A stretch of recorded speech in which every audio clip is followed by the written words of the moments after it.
I am Anil Kumar. Welcome to your YouTube channel and the website Global Math Institute. Your channel, since you share the questions and we provide the solutions. Now, here are three questions related to group factoring. Now, it is a tricky subject since how do we group? Sometimes we group 2 2, sometimes 3 1, something like this. So, the three questions provided here will actually make you understand three different strategies, and that is why this is a very important video for all of you. So let's begin with the very first one, which is 6x squared. Let me rewrite 6x squared minus 21x minus 12x plus 42. This is relatively simple since what you can do is that you can group the first two and the next two, right? So once you group like this, you can easily do it. So grouping means what can you take common between them? 6 and 21 will give you 3 common, right? And x is of course common. So 3x is common here. You get 2x minus 7. What is common between 12 and 42? 6 is common. So I'll take minus 6 and we are left with 2x minus 7. Since we took minus here, right? Now you can see that 2x minus 7 is common. And so we get the factor as 3x minus 6. Well, 3x minus 6 also has 3 common. So let's take that 3 out. And so what we get is 2x minus 7 times x minus 2. Well, some of you could have taken out 3 right in the beginning. You could have done that also.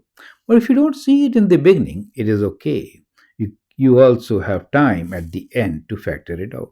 Now, this is the answer required since this is in the lowest terms, right? Now, let's take up the next problem, which is for us x squared minus 49 plus 14y minus y squared. Let's rewrite this. We have x squared minus 49 plus 14y minus y square. Now, if you say groups of 2, this is not very easy. It doesn't really solve the problem. But see, what you notice here is that we have kind of a situation where we have perfect squares, right? So this is where we got these last three terms which form a quadratic in y, and it is a perfect square. Let us see how. So we get x squared, okay, minus common. So I'll put everything in the bracket now and rearrange also. Or let me do it in two steps. So when I take minus outside, it becomes 49 minus 14y plus y squared, correct? So rewriting in a standard way, where y squared should come first and then minus 14y plus 49. Now that recommends that, it is a perfect square. 7 squared is 49, 2 times 7 is 14, and therefore we could rewrite this as y minus 7 whole square. You can actually expand and see that this really works. Perfect. So we have done first level of factoring. For the second half, now we are going to combine them. Now this looks like difference of square, right? You remember a square minus b square is basically a plus b times a minus b. We are going to use that. So x squared becomes a for you, y minus 7 is b for you. So when you use this, a plus b will mean really what?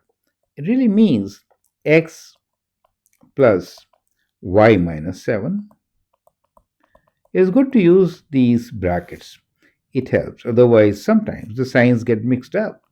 For example, here, right, minus, and we have y minus 7. And that is where students normally make a mistake. So the next step should be x plus y minus 7. We are just opening the brackets. And here we get x minus y plus 7. You see the difference, right? So now we have factored, and if you want, you can write it in standard way, x plus y minus 7 times x minus y plus 7. So that is the factored form of second group of fours taken, right? Let's continue and take up the last question, which is actually extremely tricky.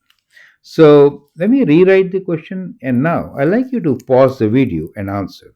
We have 2x squared plus 10x plus 10y minus 2y squared. How do we factor? Well, one way is that we could factor the x's and the y's, right? So if I factor the x's, I get what? Let's try this out. So we get 2x, right? So we are trying to group these two and those two, right? So 2x is common, x plus 5.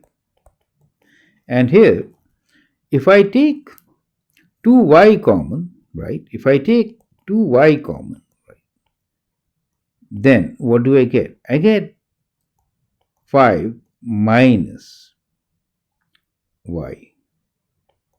Now, x plus y and 5 minus y doesn't really make sense, right? So you see, we were unable to factor using these groups. That means we need to revise our strategy. Correct? It doesn't work.